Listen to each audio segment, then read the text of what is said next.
गर्मी में दाल चावल आम की चटनी खाने वाला ससुराल। पता नहीं क्यों फिर से सासू माँ ने बाहर से सामान लाने से मना कर दिया, और मेरे पतिदेव भी इतने महान हैं कि मेरी कोई बात सुनने को तैयार ही नहीं है।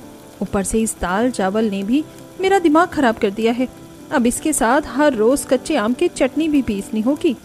प्रीति दाल चावल बना रही थी और उसके साथ वो आम की चटनी भी सिलबट्टी पर पीस रही थी। आम की चटनी सिलबट्टी पर बनाते हुए, एक तो रोज रोज इस सिलबट्टी पर चटनी पीसते रहो, इसके अलावा तो मुझे और कोई काम नसीब ही नहीं होता है।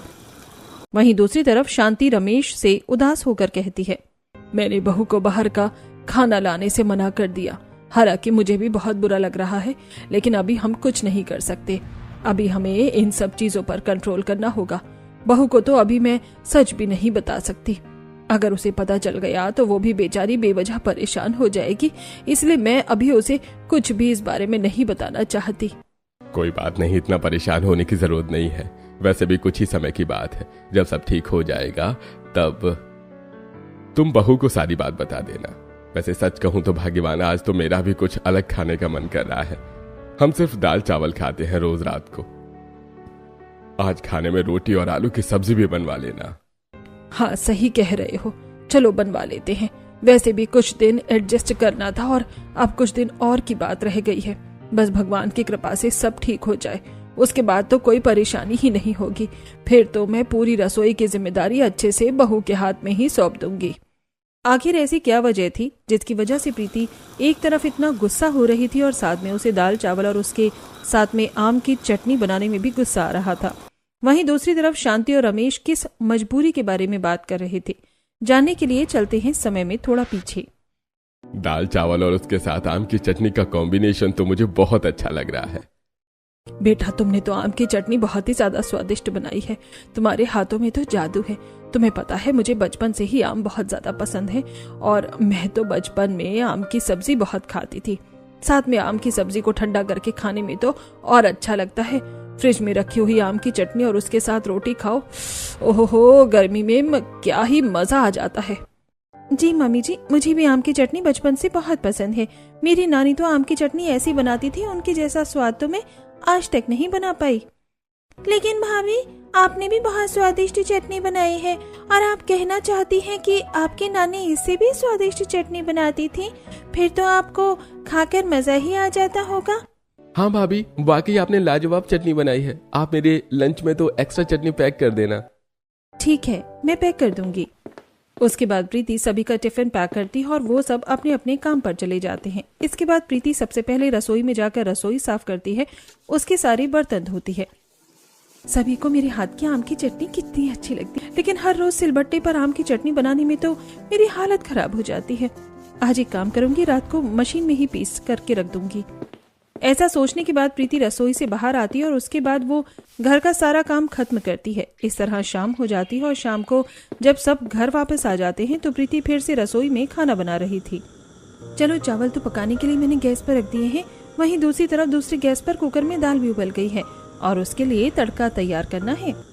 अब प्रीति प्याज और टमाटर काट लेती है और उसके साथ आम को भी अच्छे से काट लेती है। सारी चीज अच्छे से काटने के बाद प्रीति एक कढ़ाई में तेल डालकर सबसे पहले तो दाल के लिए तड़का तैयार करती है। वो तेल में करी पत्ता, जीरा और दालचीनी डालकर उसमें प्याज, टमाटर और मिर्च मसाले डालने के बाद उसे अच्छे से भूनकर उसे मिक्स करना शुरू करती है और इस तरह दाल का तड़का तैयार हो जाता है। वहीं दूसरी तरफ वो मिक्सी निकालती है और उसके बाद जार के अंदर वो कच्चा आम, उसके साथ थोड़े से प्याज और हल्का सा नमक डालकर, थोड़ी सी मिर्ची और 2 लहसुन की कलियां, साथ में थोड़ा सा गुड़ डालकर उसे मिक्सी में अच्छे से पीस लेती है। देखा, मिक्सी में कितनी जल्दी काम हो गया, वरना यहाँ पर तो मैं हाथ से चटनी बनाने में ही लगी रहती बस। इसके बाद प्रीति सभी को खाना परोसती है, लेकिन जैसे ही सब आम की चटनी खाते हैं तो उन्हें उतना कुछ स्वाद नहीं लगता। बेटा, आज कुछ इतना मजा नहीं आ रहा है, तुमने चटनी में ऐसा क्या कर दिया? हाँ भाभी, सुबह तो चटनी एकदम लाजवाब लग रही थी, लेकिन अभी तो ऐसा लग रहा है जैसे कि बस इसकी सारी ही जान निकाल दी हो। हाँ बेटा, खट्टे मीठे पान का स्वाद तो आ रहा है, लेकिन वो मजा नहीं आ रहा है जो एक चटनी खाने में आता है। अरे अब मैं क्या करूं? ऐसे तो सबको पता चल जाएगा कि मैंने मिक्सी में ही चटनी बनाई है। सच बता दूं क्या? सच बताऊंगी तो इन्हें बुरा तो नहीं लगेगा और मुझे डांट तो नहीं पड़ेगी। तभी चटनी को ध्यान से देखने के बाद शांति कहती है, मैं समझ गई, तुमने चटनी आज सिलबट्टे पर नहीं बल्कि आज तुमने चटनी मिक्सी में बनाई है। लो जी, फंस गई मैं तो। देखो बेटा, हमें मिक्सी की चटनी बिल्कुल भी अच्छी नहीं लगती। हम तो शुरुआत से ही सिलबट्टे की चटनी खाते आए हैं। इतने साल हो गए, हमने तो मिक्सी की चटनी की तरफ मुंह मोड़कर भी नहीं देखा है, इसलिए तो मुझे पहचानने में थोड़ी सी देर हो गई। जी ठीक है मामी जी, मैं आगे से ध्यान रखूंगी। अब प्रीति ने उस समय तो हाँ कर दी थी, लेकिन उसे नहीं पता था कि ये हर रोज का होने वाला है। प्रीति को अब हर रोज ही सुबह, दोपहर और शाम तीनों समय में खाने के लिए कच्चे आम की चटनी सिलबट्टे पर पीसनी पड़ती थी। मैं तो सच में परेशान हो गई हूँ। सुबह शाम बस सिलबट्टे पर आम की चटनी पीसते रहो। पता नहीं इनको इसके अलावा और कुछ खाने में मजा नहीं आता क्या? अरे आज तो सबके लिए आलू के पराठे बना रहे थे, तो उसके साथ भी इन्हें आम की ही चटनी खानी है। आम की चटनी पीसने के बाद प्रीति सबके लिए गर्मा गर्म आलू के पराठे बनाती है और सबको खाना परोस देती है। हाँ, आलू के पराठे के साथ भी आम की चटनी का स्वाद कितना अच्छा लग रहा है। खाना खाकर तो मजा ही आ गया। हाँ, और मुझे यहाँ पर परेशान करके तो सबको मजा आएगा ही ना। एक दिन भी मुझे चैन नहीं मिलता सिलबट्टे पर चटनी पीसने में। उसके बाद सब खाना खा लेते हैं। प्रीति घर का बाकी काम करती है।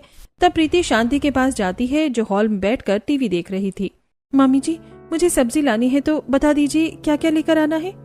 प्रीति शांति को बोलती है, लेकिन शांति तो कहीं और ही ख्यालों में खोई हुई थी, इसीलिए उसे कुछ भी सुनाई नहीं देता, जिसकी वजह से प्रीति शांति को दोबारा बोलने की कोशिश करती है।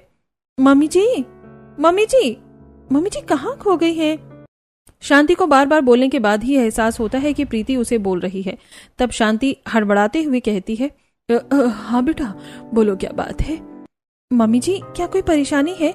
आप परेशान नजर आ रही हैं। नहीं बेटा, कोई भी बात नहीं है। तुम बताओ, तुम क्या कह रही थी? मम्मी जी, मैं तो कह रही थी कि मुझे अभी बाजार जाना है, तो आप बता दीजिए कि बाजार से क्या क्या सब्जी लेकर आनी है।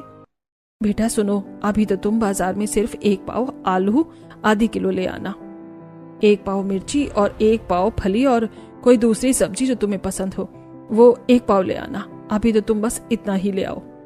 क्या कहा? सारी सब्जी बस 1 पाव लेकर आनी है? 1 पाव सब्जी में भला क्या होगा? सारा काम खत्म करने के बाद शाम को प्रीति अपने पड़ोसन नेहा के साथ बाजार जा रही थी। दोनों पहले सब्जी लेने जाती हैं। भैया, मुझे 2 किलो आलू, 1 किलो प्याज और 1 किलो पेठा दे दीजिए। साथ में 1 किलो टमाटर और इसके साथ 1 किलो गोभी भी कर देना। पर मुझे तो बस आधे किलो आलू, 1 पाव मिर्ची, 1 पाव फली और आधे किलो पेठा दे देना। जी ठीक है बहन जी, रुकिए, मैं अभी आप दोनों की सब्जी पैक कर देता हूँ। वहीं एक तरफ सब्जी वाला सब्जी पैक कर रहा था, तो दूसरी तरफ नेहा प्रीति से पूछती है, एक बात बताओ, तुम इतनी कम सब्जी क्यों लेकर जा रही हो? बस क्या बताऊं, मेरे ससुराल में तो दाल चावल और आम की चटनी के अलावा कुछ और बनता ही नहीं है। पहले तो फिर भी हम हर रोज कोई दूसरी सब्जी बन जाती थी, और कभी कभी जैसे आम की चटनी के साथ आलू के पराठे या कुछ और बन जाता था। लेकिन अब तो सुबह भी सब दाल चावल बनवाने लगे हैं। पता नहीं क्या हो रहा है। मेरे ससुराल वालों को लगता है कि बहुत ही तगड़ा ऑब्सेशन हो गया है दाल चावल के साथ, और साथ में आम की चटनी के साथ भी। जी, मैंने आप दोनों की सब्जी पैक कर दी है। आपके तो बहन जी 350 रुपए हो गए और आपके 200 रुपए हो गए।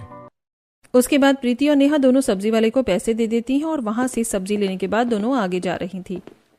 वैसे सच कहूँ तो एक बार को तो तेरे ससुराल वाले सही लगते हैं मुझे। ऐसा क्यों भला? कितना तो अच्छा है तेरे लिए, कितना तो फायदा हो रहा है तुझे। अरे कम से कम तुझे बार बार अलग अलग तरह की सब्जी तो नहीं बनानी पड़ती। और एक तरफ मेरे ससुराल वालों को देखो, मुझे पता नहीं क्या बनाने को बोलते हैं, अलग अलग तिकड़म करने को कहते हैं। कभी कहते हैं भरमा भिंडी बनाकर रखो, कभी कहते हैं कि आज शाही पनीर बना लो, और यहाँ तक कि कई बार तो मैं पूछूंगी कि क्या बनाना है तो कहेंगे अपनी मर्जी से बना लो, और फिर अपनी मर्जी से कोई सब्जी बना दूंगी तो बोलेंगे ये क्या बना दिया। हमें अच्छा नहीं लग रहा, हमारे लिए हमारी मर्जी का खाना बनाओ। मैं तो बहुत परेशान हो गई हूँ। तुम्हें इतना सब कुछ बनाना पड़ता है इसीलिए तुम परेशान हो गई हो, और मुझे कुछ एक्स्ट्रा बनाना नहीं होता इसीलिए मैं परेशान हो गई हूँ। क्योंकि बात यहाँ पर बनाने की नहीं है, बात है कि मेरा भी तो कुछ एक्स्ट्रा खाने का मन करता है ना। अब मेरा तो बिल्कुल भी मन नहीं करता रोज दाल चावल और उसके साथ आम की चटनी खाऊं।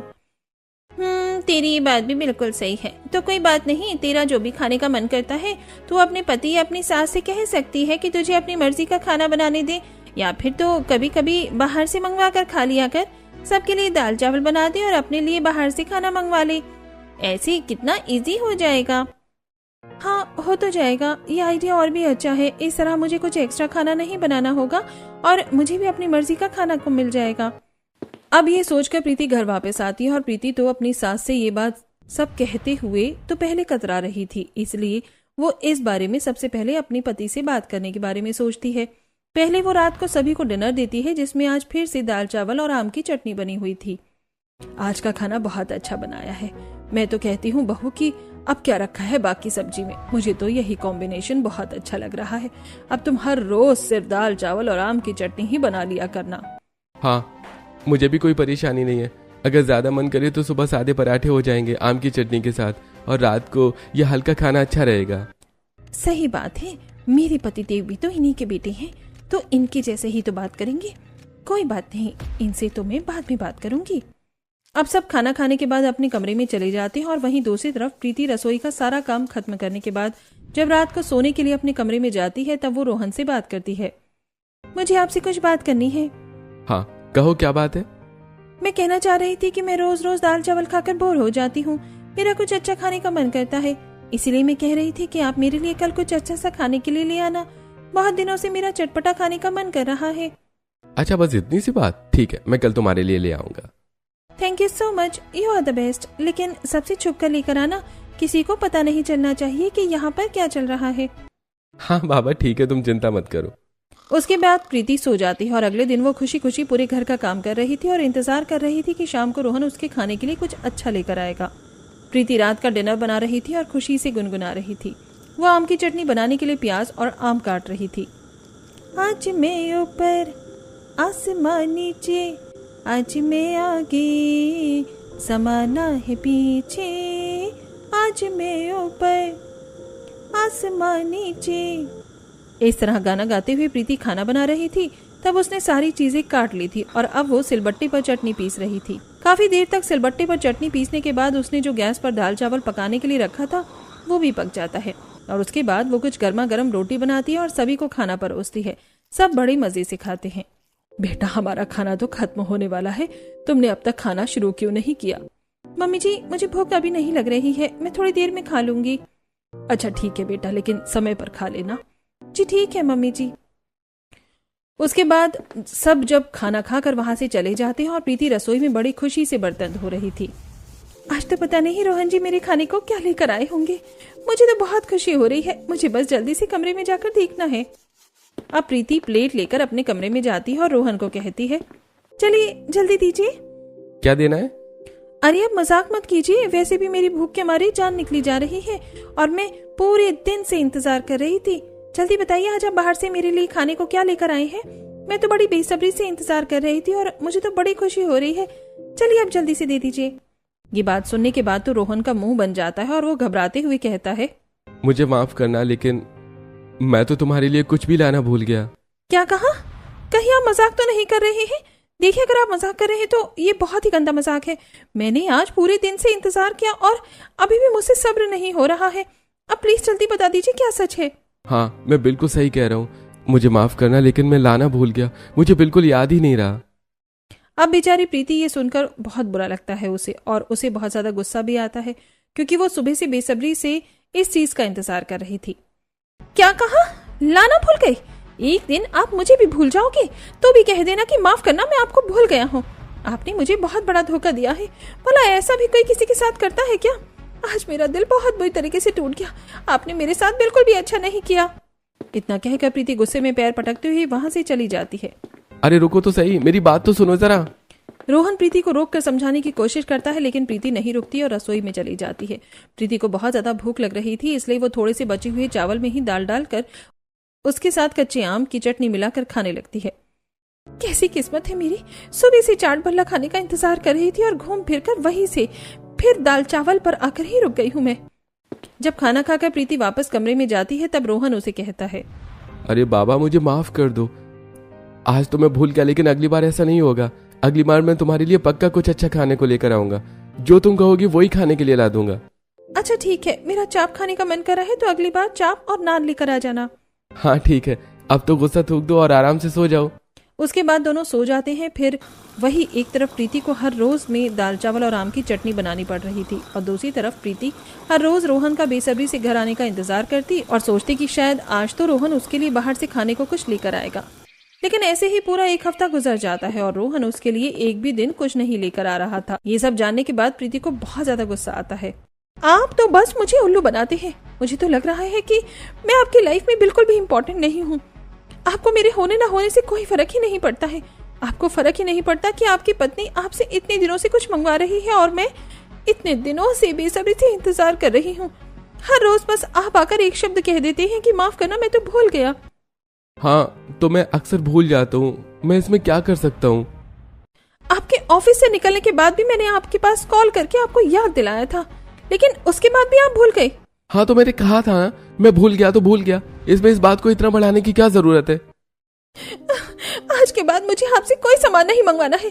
कोई जरूरत नहीं है आपको कुछ भी लेकर आने की। कुछ नहीं खाना मुझे। उसके बाद प्रीति गुस्सा होकर सोने के लिए लेट जाती है, जिसे देखकर रोहन को बहुत बुरा लगता है। मुझे माफ करना, लेकिन अभी मैं तुम्हारे लिए कुछ नहीं कर सकता। मुझे बस थोड़ा सा टाइम दो, उसके बाद मैं तुम्हें सब सच बता दूंगा कि क्या चल रहा है। मैं चाहकर भी तुम्हारे लिए कुछ नहीं कर पा रहा हूँ। आखिर ऐसी क्या बात चल रही थी जो रोहन प्रीति से ये क्या छुपा रहा था, और उसकी इच्छा के लिए वो उसकी मर्जी का कुछ भी नहीं ला पा रहा था। लेकिन क्योंकि अब अगले दिन फिर से प्रीति सबके लिए रसोई में दाल चावल बना रही थी।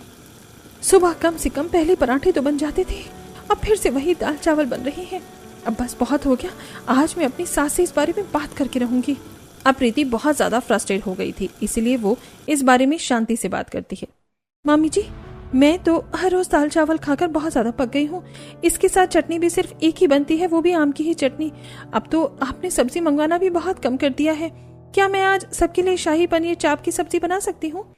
बेटा, भला ऐसी सब्जी बनाने का क्या फायदा होगा जब घर में ऐसे कोई इसे खाएगा ही नहीं। तो फिर मम्मी जी, कम से कम मैं अपने लिए ही बाहर से खाना ऑर्डर कर लेती हूँ। ये बात सुनकर शांति को भी थोड़ा गुस्सा आता है। जब तुम्हें एक बार बोला है कि दाल चावल और आम की चटनी के अलावा कुछ और नहीं बनेगा, फिर तुम बार बार इस बात को क्यों लेकर आ जाती हो? शांति के डांटने के बाद प्रीति चुपचाप गुस्से में चली जाती है और अपना काम करने लगती है। वो दाल चावल और आम की चटनी बना रही थी। आम की चटनी सिलबट्टे पर बनाते हुए, एक तो रोज रोज इस सिलबट्टे पर चटनी पीसते रहो, इसके अलावा तो मुझे और कोई काम नसीब ही नहीं होता। बस बहुत हो गया। वहीं दूसरी तरफ शांति रमेश से उदास होकर कहती है, मैंने बहू को बाहर का खाना लाने से मना कर दिया। हालांकि मुझे भी बहुत बुरा लग रहा है, लेकिन हम कुछ कर भी नहीं सकते हैं। अभी हमें इन सब चीजों पर कंट्रोल करना होगा। बहू को तो अभी मैं सच भी नहीं बता सकती। अगर उसे पता चल गया तो वो भी बेचारी बेवजह परेशान हो जाएगी। इसीलिए मैं अभी उसे कुछ भी इस बारे में नहीं बताना चाहती। कोई बात नहीं, इतना परेशान होने की जरूरत नहीं है। वैसे भी कुछ ही समय की बात है। जब सब ठीक हो जाएगा तब तुम बहू को सारी बात बता देना। वैसे सच कहूं तो भाग्यवान, आज तो मेरा भी कुछ अलग खाने का मन कर रहा है। क्या हम सिर्फ दाल चावल खाते हैं रोज रोज रात? आज खाने में रोटी और आलू की सब्जी भी बनवा लेना। हाँ, सही कह रहे हो। चलो बनवा लेते हैं। वैसे भी कुछ दिन एडजस्ट करना था और अब कुछ दिन की ही तो बात रह गई है। बस भगवान की कृपा से सब ठीक हो जाए, उसके बाद तो कोई परेशानी नहीं होगी। फिर तो मैं पूरी रसोई की जिम्मेदारी अच्छे से बहू के हाथ में ही सौंप दूंगी। आखिर यहाँ ये सब क्या चल रहा था जिसके बारे में प्रीति को कुछ भी नहीं पता था। अब प्रीति बहुत ज्यादा गुस्से में थी और जब वो नेहा के साथ शॉपिंग करने जाती है तब उसे सारी बात बताती है। तेरे ससुराल वालों का तो मुझे भी कभी कभी कुछ समझ नहीं आता है। कभी कुछ बोलते हैं तो कभी कुछ और बोलते हैं, और खुद अपनी मर्जी का खाना खा रहे हैं और भला तुझे बाहर का खाना भी नहीं खाने देते। बिल्कुल सही कहा, लेकिन अब मैं अपनी मर्जी करूंगी। चलो हम दोनों बाहर कुछ खा कर आते हैं। उसके बाद प्रीति बाहर जाकर पहले गोलगप्पे खाती है और उसके बाद अपनी पसंद के मोमोज खाती है। इतने दिनों बाद प्रीति को बाहर का कुछ चटपटा खाकर बहुत अच्छा लगता है। आज जाकर मेरे मन को थोड़ी तृप्ति मिली है, वरना मैं तो बहुत परेशान हो गई थी। अब से मुझे सामान लाने के लिए जो भी पैसे मिलेंगे उसमें से मैं अपने लिए बाहर का खाना खाऊंगी। एक तरफ प्रीति ने ये फैसला किया था और वहीं दूसरी तरफ प्रीति ने एक और फैसला किया था। अब आज रात को जब वो दाल चावल बना रही थी, वैसे भी मुझे हर रोज इन लोगों के लिए दाल चावल और रोज सिलबट्टे पर चटनी पीस कर रखनी पड़ती है, तो एक काम करती हूँ, आज मैं एक्स्ट्रा चटनी और एक्स्ट्रा दाल चावल बनाकर रख देती हूँ। कल सुबह गर्म करके वही दे दूंगी। बार बार खाना बनाने का कष्ट कौन करे। अब प्रीति ऐसा ही करती है। जब वो आम की चटनी बना रही थी तो वो एक्स्ट्रा चटनी बनाकर रख देती है ताकि उसे अगले दिन फिर से बार बार चटनी नहीं बनानी पड़े, और साथ में वो दाल चावल भी एक्स्ट्रा बना लेती है। आधा सामान जो है फ्रिज में रख देती है और बाकी का सभी को खाने के लिए दे देती है। चलो खाना पीना तो हो गया, अब सोने चलते हैं। सब खाना खाकर अपने अपने कमरे में सोने चले जाते हैं और अगले दिन सुबह भी प्रीति सभी को वही रात के दाल चावल बने गर्म करके दे देती है। खाना आज थोड़ा अजीब क्यों लग रहा है? हाँ, आज तो खाने का टेस्ट बहुत अलग लग रहा है। नहीं, कुछ भी तो अलग नहीं लग रहा है। आप लोगों को बस ऐसे ही वहम हो रहा होगा। अब कोई भी इस बात पर ज्यादा ध्यान नहीं देता और खाना खा लेता है। अब प्रीति ऐसा ही करती है, जब भी उसे खाना बनाना होता तो वो थोड़ा एक्स्ट्रा ही खाना बनाती ताकि दूसरे टाइम उसे दोबारा खाना ना बनाना पड़े, जिससे प्रीति को बड़ा अच्छा लग रहा था। चलो अब मुझे रात का खाना नहीं बनाना पड़ेगा, मैंने एक्स्ट्रा खाना बनाकर फ्रिज में रख दिया है। कितना अच्छा है, मेरा टाइम बच रहा है। अब रात को फिर से प्रीति सभी को बासी खाना परोसती है और अपने लिए 2 ताज़ा रोटी बनाकर खा लेती है। और वहीं दूसरी तरफ जब भी प्रीति बाजार से सामान लेने जाती, शॉपिंग करने जाती, तो खुद बाहर से कुछ भी अच्छा खा कर आती। चलो आज हम ढाबे में जाकर बढ़िया से पराठे खाते हैं। हाँ चलो। प्रीति खुद अब ढाबे पर या फिर बाहर से जाकर खाना खाती थी। एक दिन रोहन घर पर आकर कहता है, मम्मी आजकल बैलेंस इतना ज्यादा खराब क्यों हो रहा है? रसोई का बजट एकदम से खराब हो रहा है, इतने ज्यादा पैसे खर्च हो रहे हैं, पहले तो ऐसा नहीं हो रहा था। ये सुनकर प्रीति घबरा जाती है कि कहीं उसकी बात सामने ना आ जाए। पता नहीं बेटा, मैंने तो बहू को ही सारी जिम्मेदारी दे रखी है, जो भी सामान है बहू ला कर देती है। अब तो मैं पक्का गई। बताओ प्रीति क्या बात है? वो कुछ भी नहीं। अब बहुत सारा सामान लाना होता है, घर का भी और सामान होता है, जैसे साबुन हो गया, सर्फ हो गया, और रसोई का भी सामान हो जाता है, दाल चावल आटा, बस यही सब है। और फिर थोड़ी बहुत शॉपिंग भी करनी थी, इसीलिए। अच्छा ठीक है। इतना कहकर रोहन वहां से चला जाता है। शुक्र है बाल बाल बच गई। लेकिन अगले ही दिन रोहन घर का सारा राशन लाकर रख देता है, जिसके बाद अब प्रीति का बाहर जाकर सामान लाना बंद हो जाता है। अब मैं क्या करूंगी? अब तो मैं बाहर जाकर खाना ही नहीं खा पाऊंगी, ये तो बड़ी मुसीबत हो गई। वहीं दूसरी तरफ अब प्रीति रात को फिर से सभी को वही खाना जो कि बाजी था उसे परोस कर देती है। और जैसे ही सब खाना खाते हैं, पता नहीं आजकल क्या हो रहा है, खाना हजम ही नहीं हो रहा, खाने का स्वाद भी अच्छा नहीं लगता और ऊपर से पेट में भी बहुत दर्द रहता है। क्या आपके साथ भी ऐसा ही हो रहा है मम्मी? मेरे साथ भी बिल्कुल ऐसा ही हो रहा है, पता नहीं क्या हो रहा है। वही तो, मेरे साथ भी ऐसा ही हो रहा है, बल्कि हम तो हल्का खाना खाते हैं और दाल चावल खाने के बाद भी ऐसा हो रहा है। अब बासी खाना खाने की वजह से सभी के पेट में भी थोड़ा थोड़ा दर्द रहने लगा था। सब सोच सोच कर परेशान हो रहे थे कि आखिर यहाँ ये सब क्या हो रहा है। लेकिन वहीं दूसरी तरफ अब प्रीति बासी खाना बनाने से बाज नहीं आ रही थी। एक दिन रोहन और शांति दोनों प्रीति के लिए बाहर से कुछ खाने का लेकर आते हैं। अरे बेटा, तू ये बाहर से क्या लेकर आ रहा है? मम्मी मैं आज प्रीति के लिए बाहर से खाना लेकर आया हूँ। आखिर सब ठीक जो हो गया, अब मुझे बहुत समय से कह रही है और मैं उसकी इच्छा पूरी नहीं कर पा रहा था। हाँ, मैं भी आज बहू के लिए खाना लेकर आई हूँ, चलो सब साथ में खाएंगे। बहू को रसोई में जाकर सरप्राइज देते हैं। दोनों रसोई में जाते हैं तो देखते हैं कि प्रीति फ्रिज से चावल और दाल का पतीला निकाल कर गैस पर गर्म होने के लिए रख देती है और खुद से कहती है, चलो अब 10 मिनट में खाना गर्म हो जाएगा और मैं जब तक आराम से फोन देख लेती हूँ। पहले से खाना बनाने का यही फायदा होता है। ये बात सुनकर रोहन और शांति के होश उड़ जाते हैं और उसके बाद वो बाहर आकर ये सारी बात सबको बता देते हैं। इसका मतलब भाभी हम सबको बासी खाना खिला रही थी। तभी मैं सोचूं आजकल भाभी का खाना बनाने में ज्यादा समय क्यों नहीं लग रहा है, और खुद वो अपने लिए गरम रोटी बनाकर लाती थी और खा लेती थी। हमें बहू को सबक सिखाना होगा। अब जब प्रीति सभी के लिए खाना लाती है तो सब खाना खाने से मना कर देते हैं। आज तो हम बाहर से खाना लेकर आए हैं, यही खा लेते हैं, आज दाल चावल खाने का मन नहीं है। ये देखकर प्रीति खुश हो जाती है और सब एक साथ खाना खाते हैं। लेकिन अगले दिन सुबह जब प्रीति दोबारा उन्हें बासी खाना परोसती है, बेटा हमें खाने में ना स्वाद नहीं आ रहा, दाल में भी अच्छा स्वाद नहीं आ रहा, एक काम करो तुम प्याज छोड़कर हमारे लिए आज सिर्फ जीरे वाली दाल बना दो। हाँ, ऐसा लग रहा है जैसे बासी बासी सा खाना है। हाँ बेटा, तुम हमारे लिए दोबारा खाना बना दो। इस तरह सभी प्रीति को दोबारा खाना बनाने के लिए बोल देते हैं और प्रीति को दोबारा जाकर खाना बनाना पड़ता है। आज सबको क्या हो गया जो दोबारा खाना बनवा रहे हैं? प्रीति जब सबको दोबारा खाना बनाकर देती है तो सभी खाना खाते हैं। अब सभी हर रोज प्रीति के साथ ऐसा कर रहे थे। प्रीति सबको खाना खाने के लिए देती तो सब खाना खाने से मना कर देते थे और दूसरा खाना बनवाते, जिस वजह से प्रीति ने एक्स्ट्रा खाना बनाना छोड़ दिया। और अब जब वो गर्म खाना बनाकर देती थी तब भी सब उसे दोबारा खाना बनाने को कहते, जिसकी वजह से प्रीति परेशान हो जाती है और एक दिन कहती है, आप सब बार बार इस तरह खाना क्यों बनवाते हैं? आपको पता भी है कितना ज्यादा खाना वेस्ट होता है। हाँ बेटा, तो हमें पहले वाले खाने में तो स्वाद ही नहीं आता। आखिर पहले वाले खाने में आपको स्वाद क्यों नहीं आता?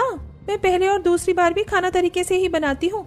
2 बार खाना बनाकर मैं भी परेशान हो जाती हूँ और मुझे तो समझ ही नहीं आता कि आपको खाने से क्या परेशानी लगती है। आखिर बात क्या है? अरे बेटा, जब तू पहले हमें बासी खाना देगी तो उसके बाद तो हम तुझे दोबारा खाना बनाने के लिए ही बोलेंगे ना। तूने तो हमें बिल्कुल ही गाय और बिल्ली समझ लिया कि हमें कैसा भी बासी खाना हजम हो जाएगा। ये बात सुनकर प्रीति के होश उड़ जाते हैं कि आखिर सबको सच कैसे पता चल गया। तो वो घबरा कर कहती है, ये आप कैसी बातें कर रहे हैं? बेटा, हमें सब सच पता चल गया। हमने खुद ऐसा करते हुए तुझे देखा है। तूने ऐसा क्यों किया? क्योंकि मामी जी मैं परेशान हो गई थी। हर रोज बस वही दाल चावल और उसके साथ आम की चटनी बनानी पड़ रही थी। यहाँ तक कि मैं आपको और रोहन जी को भी कह चुकी थी कि मुझे ये सब खाना अच्छा नहीं लग रहा और मुझे कुछ अलग खाना है, लेकिन आपने भी मुझे डांट दिया और इन्होंने भी 1 हफ्ते तक मुझे झूठा दिलासा दिया। आप सबको सिर्फ अपनी परवाह है, लेकिन मेरी इस घर में किसी को कोई परवाह नहीं है। मुझे बहुत गुस्सा आ गया, इसीलिए मैंने ऐसा किया कि बार बार खाना बनाने से अच्छा है कि मैं शॉर्ट ट्रिक से एक बार में खाना बना लूं। पहले तो फिर भी घर में दूसरी सब्जी और पराठा बन जाता था, लेकिन अब नहीं बनता। ये बात सुनकर सबको बहुत बुरा लगता है। बेटा, हमें माफ करना। दरअसल पिछले 2 महीनों से हमारे घर में एक परेशानी चल रही थी। तुम्हारे पापा जी ने जितना भी पैसा था सारा इन्वेस्ट कर दिया था और वो इन्वेस्टमेंट हमें बहुत प्रॉफिट देने वाली थी, लेकिन एंड टाइम पर उनके दोस्त ने ही धोखा दे दिया, जिसकी वजह से घर में पैसों की थोड़ी दिक्कत चल रही थी और इसीलिए हम कोई भी एक्स्ट्रा खर्चा नहीं कर रहे थे। हाँ, इसीलिए मैं भी तुम्हारे लिए तुम्हारी पसंद का कुछ नहीं ला पा रहा था। क्या कहा? इतनी बड़ी बात हो गई और आप लोगों ने मुझे कुछ बताया भी नहीं। बेटा, हम तुझे परेशान नहीं करना चाहते थे।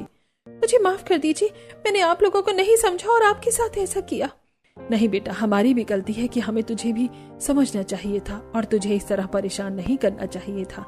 लेकिन अब चिंता करने की जरूरत नहीं है, अब सब ठीक हो गया है। हमारा जो घाटा होना था वो बच गया। इसी खुशी में आज हम सब शाम को रेस्टोरेंट में खाना खाने चलेंगे।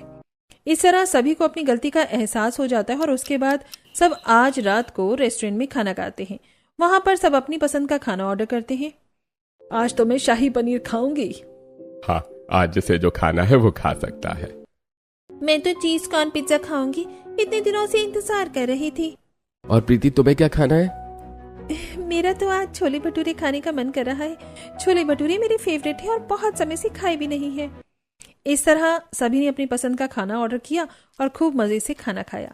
फाइनली उनके घर में सब ठीक हो गया था। अगले दिन प्रीति नेहा के साथ शॉपिंग करने जाती है और वो ये सारी बात नेहा को बताती है।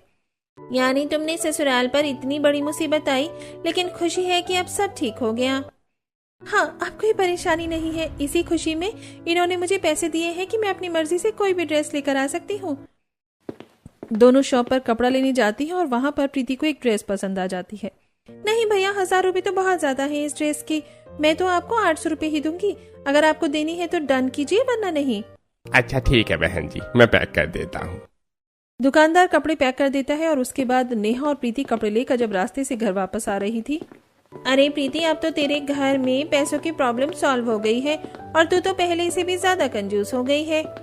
यहाँ बात कंजूसी की नहीं है, बात यह है कि हमें अब थोड़े थोड़े पैसे बचाने चाहिए। अब पता चल रहा है कि कभी भी कोई भी मुसीबत आ सकती है और कभी भी कैसी भी सिचुएशन हो सकती है। इसीलिए अब मैंने सोच लिया है कि पहले की तरह मुझे नहीं करना है। उसके बाद प्रीति बहुत सारी सब्जी लेती है और घर आ जाती है और आज रात को उसने खाने में सभी के लिए सबकी पसंद का खाना बनाया था। उसने आज सबके लिए भरमा भिंडी और भरमा बैंगन और उसके साथ में मेथी का रायता बनाया था। इतने दिनों बाद इतना अच्छा खाना खाकर बड़ा अच्छा लग रहा है। हाँ, हमारी बहू के हाथों में तो जादू है। लेकिन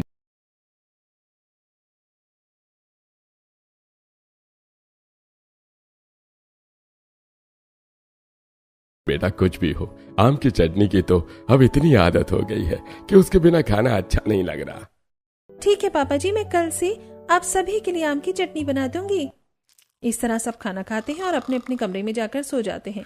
अब इस तरह उनके परिवार में सब ठीक हो जाता है और प्रीति को भी ये सब पता चल गया था। अब उनके घर में दाल चावल और आम की चटनी के साथ फिर से पहले की तरह ही अच्छा खाना बनने लगा था।